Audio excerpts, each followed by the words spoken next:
اس لیے ہم اس سے رب سے مانگ رہے ہوتے ہیں. تو جب اس سے مانگتے ہیں اس کی رحمت بڑی وسیع ہے، اس سے دل کھول کے جو ہے وہ مانگا کریں. اور حضور کے غلام ہمیں سکھاتے رہے ہیں کہ اگر ہماری اونٹنی کی نکیل گم ہو جاتی ہے تو ہم اسے بھی اپنے رب سے مانگ لیتے ہیں. تو یہ نہیں کہ چھوٹی چھوٹی دعائیں ہم اپنے رب سے نہ مانگیں، نہیں یار، بڑی بڑی دعاؤں کے ساتھ چھوٹی چھوٹی چیزیں بھی اپنے رب سے مانگے. میں نے اپنے رب سے ہی تو مانگنا ہے، اور کس سے مانگنا ہے؟ اللہ کے سوا میرے پاس کوئی ہے بھی تو نہیں جس سے میں مانگوں. کہتے ہیں مسجد نبی شریف کے اندر حضور کا ایک غلام ایک نکر کے اندر بیٹھ کے دعا مانگ رہا تھا، یہی کہ مالک تو ہی میرا رب ہے، میں نے تیرے سے ہی مانگنا ہے، تیرے علاوہ میرا کوئی رب بھی تو نہیں جس سے میں مانگوں. حضور نے جب اس کی یہ دعا سنی نا، حضور نے اپنے ایک اور غلام کو بلایا اور سرکار نے فرمایا وہ جو نکر میں بیٹھ کے میرا ایک غلام دعا مانگ رہا ہے نا، اسے بشارت دے دو اللہ نے تمہاری دعا کو قبول کر لی ہے. یار اس کے لفظ تو سنے، ان کے اندر کتنی مٹھاس ہے، کتنی چاشنی ہے، کتنی الفت ہے. کیا میرے مالک میں نے تیرے سے ہی مانگنا ہے، تیرے علاوہ میرا کوئی رب بھی تو نہیں جس سے میں سوال کروں، اس لیے مجھے تو نے ہی عطا کرنا ہے. تو اپنے رب سے اس انداز سے ترلا کرے کہ مالک میں نے تو تیرے سامنے ہی جو ہے وہ گر گڑانا ہے اور میں نے تیرے سے ہی مانگنا ہے. یہ دنیا دار ان سے تو مانگے تو مالک یہ تو تانے دے دے کے مار دیتے ہیں، اس لیے میں نے تیرے علاوہ کسی اور کے آگے اپنا دامن نہیں پھیلاتا. میں نے جب بھی مانگنا ہے میں نے تیرے سے مانگنا ہے، تیرے علاوہ میرا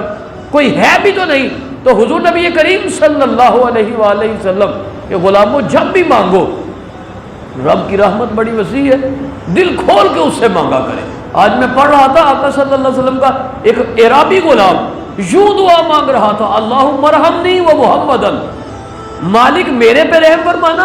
اور اپنے محمد پہ رحم فرمانا صلی اللہ علیہ وسلم، ولا ترحم معنا احدا، ساڈے علاوہ کسی اور سے رحم نہ فرمانا. آقا صلی اللہ علیہ وسلم نے جب اس کی یہ دعا سنی نا تو حضور نے فرمایا لقد حجرت واسعا، تو نے اللہ کی وسیع رحمت کو محدود کر دیا ہے، اس کی تو رحمت ہی بڑی وسیع ہے. اللہ سے یوں دعا نہیں مانگنی کہ مالک صرف میری مغفرت فرما دینا، اپنے محبوب کی مغفرت فرما دینا، نہیں،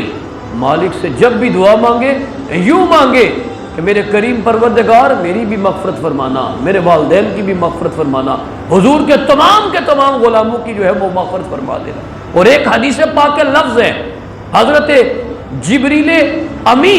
آقا صلی اللہ علیہ وسلم ارشاد میں جب کوئی انسان دعا مانگ رہا ہوتا ہے نا اپنے کسی دوست کے لیے، مالک میرے دوست کو یہ عطا کر دینا، اس کی یہ پرابلم ہے، یہ پریشانی ہے، یہ دور فرما دینا، تو حضرت جبریل امی اللہ کی بارگاہ میں عرض کرتے ہیں مالک یہ جو اپنے دوست کے لیے مانگ رہا ہے نا، مالک اسے بھی عطا کرنا،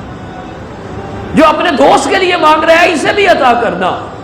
تو جبریل اگر اللہ کی بارگاہ میں عرض کرے مالک اسے یہ عطا کرنا، یہ ممکن ہی نہیں ہے کہ پھر مالک عطا نہ فرمائے، پھر مالک ضرور عطا فرماتا ہے. حضور نبی کریم صلی اللہ علیہ وآلہ وسلم ایک روز اپنے غلاموں کو کہتے ہیں آج میں تمہیں 1/3 قرآن سناؤں گا. حضور کے غلام بڑے خوش ہوئے کہ آج آقا صلی اللہ علیہ وسلم ہمیں 10 پارے سنائیں گے، جس کے اوپر قرآن اترا ہے،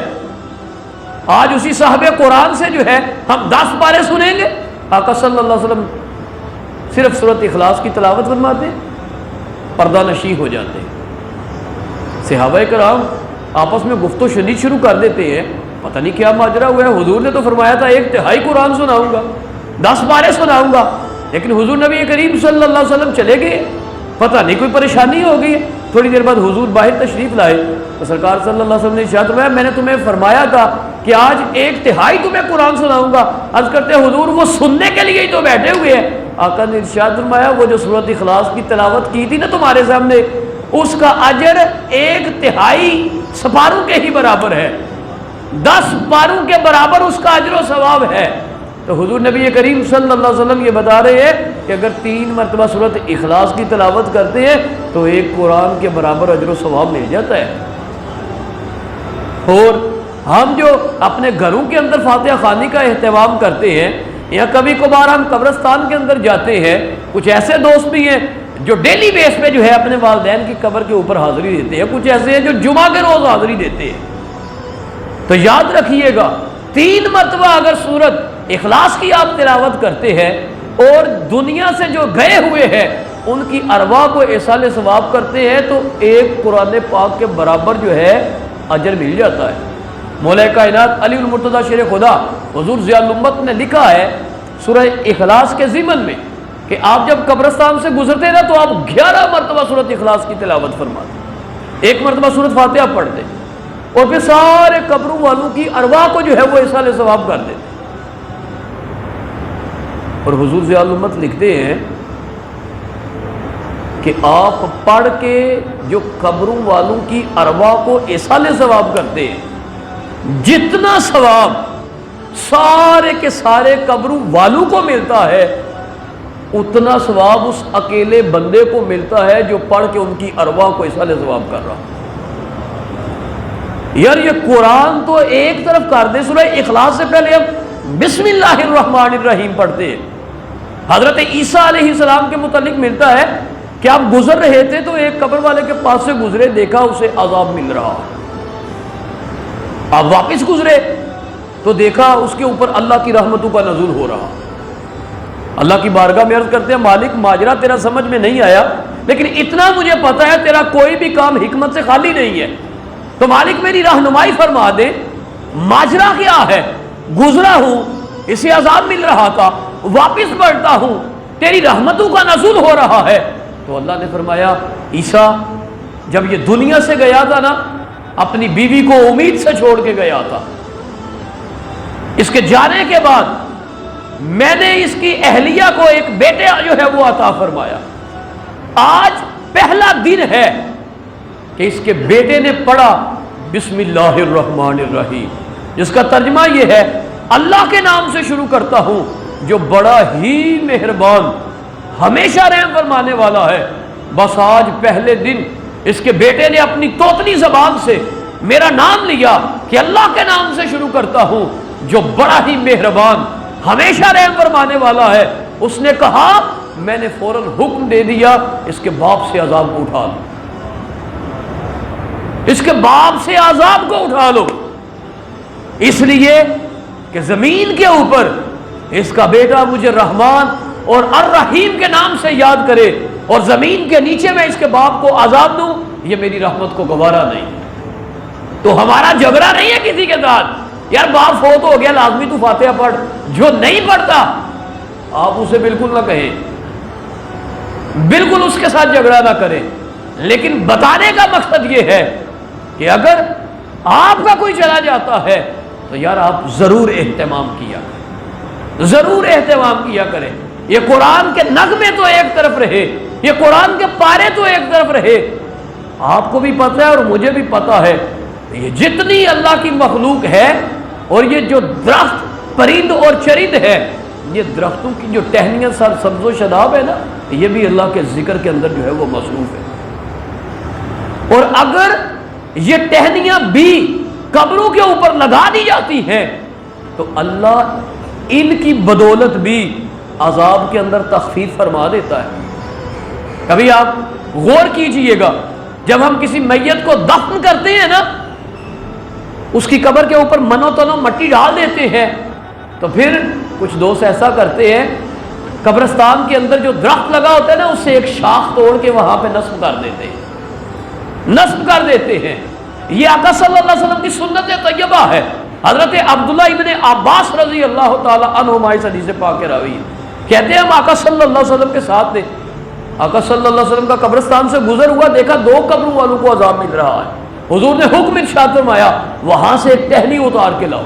ایک ٹہنی، ایک شاخ آقا صلی اللہ علیہ وسلم کی بارگاہ میں پیش کی گئی،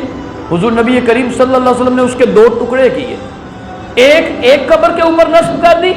دوسری قبر کے اوپر حضور نے نصب کر دی، اور نصب کرنے کے بعد حضور نبی کریم صلی اللہ علیہ وسلم نے اپنے غلاموں کو ارشاد فرمایا لعلہ یخفف عنہما ما لم تیبسا، میں اپنے رب سے امید کرتا ہوں کہ جب تک یہ شاخیں خشک نہیں ہوں گی میرا کریم پروردگار ان سے عذاب کی تخفیف فرماتا رہے گا۔ حضور عذاب مل کس وجہ سے رہا تھا؟ آقا صلی اللہ علیہ وسلم نے ارشاد فرمایا یہ جو شخص ہے نا یہ چغلی لگاتا تھا لوگوں کی، اسے اس لیے عذاب مل رہا تھا، اور یہ جو بندہ ہے اسے عذاب اس لیے مل رہا تھا کہ یہ جب پیشاب کرتا تھا نا چھوٹا، تو حفاظت نہیں کرتا تھا اپنے لباس کی، اپنے جسم کی حفاظت نہیں کرتا تھا، اس لیے اسے عذاب جو ہے وہ مل رہا ہے۔ تو حضور نے شاخ نصب کر کے ارشاد فرمایا لعلہ یخفف عنہما ما لم تیبسا، میں اپنے کریم پروردگار سے امید کرتا ہوں کہ جب تک یہ خشک نہیں ہوگی ان کے عذاب میں میرا کریم پروردگار جو ہے تخفیف فرماتا رہے گا۔ ام المومنین حضرت عائشہ صدیقہ رضی اللہ تعالی عنہا اس حدیث پاک کی راویہ ہیں، فرماتی ہے ایک غلام حضور نبی کریم صلی اللہ علیہ وسلم کا حضور کے پاس حاضر ہوتا ہے، عرض کرتا ہے یا رسول اللہ صلی اللہ علیہ وسلم میری ماں اچانک دنیا سے چلی گئی، اچانک چلی گئی ہے، اور حضور میں گمان کرتا ہوں اگر میں اپنی ماں کے پاس ہوتا اور میری ماں کو بولنے کی سخت ہوتی تو میری ماں ضرور بر ضرور جو ہے مجھے کچھ صدقہ کرنے کا جو ہے وہ حکم ارشاد فرماتی۔ تو حضور اگر میں اپنی ماں کی طرف سے کوئی صدقہ کروں تو میرا مالک میری ماں کو اجر عطا فرمائے گا؟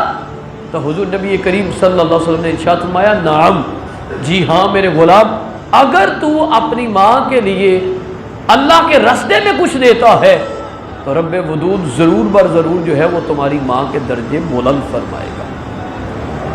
تو اس لیے یاد رکھیں ضرور بر ضرور قبرستانوں کے اندر بھی حاضری دیا کریں۔ آج ہم جائیں گے تو کل کو کوئی ہماری قبروں پہ آئے گا۔ میں ایک دن اپنے بڑے بھائی کے ساتھ تھا، قبرستان ہم جا رہے تو ان کے ساتھ ان کا چھوٹا شہزادہ بھی چل پڑا، تو میں نے کہا جناب یہ چھوٹا بچہ ہے، اسے گاڑی چھوڑ جائے، بعض اوقات بچے ڈر جاتے ہیں۔ تو مجھے کہتے ہیں پیر صاحب، میں نے کہا جناب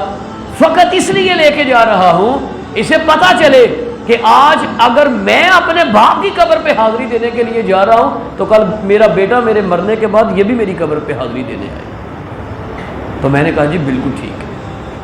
تو آج اگر ہم نماز پڑھنے کے لیے آتے ہیں، اپنے چھوٹے بچوں کو اپنی انگلی کے ساتھ لگا کے لاتے ہیں تو فقط اس لیے لاتے ہیں کہ انہیں عادت پڑ جائے۔ اگر قبرستان میں جائیں تو اپنے بچوں کو لے کے جائیں تاکہ کل کو انہیں بھی عادت پڑ جائے۔ جمعرات والے دن کوشش کیا کرے یار نہ گوشت کا اہتمام کرے، جو گھر کے اندر جو ہے روکھی سوکھی موجود ہے اسے سامنے رکھے، مغرب کی اذان سے پہلے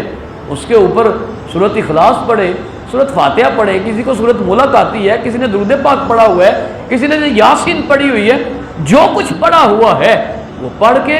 جانے والوں کو جو ہے وہ ضرور ایصال ثواب کیا کرے۔ اللہ کے حضور دعا ہے کریم پروردگار مجھے آپ کو عمل کی توفیق عطا فرمائے۔ وما علیہ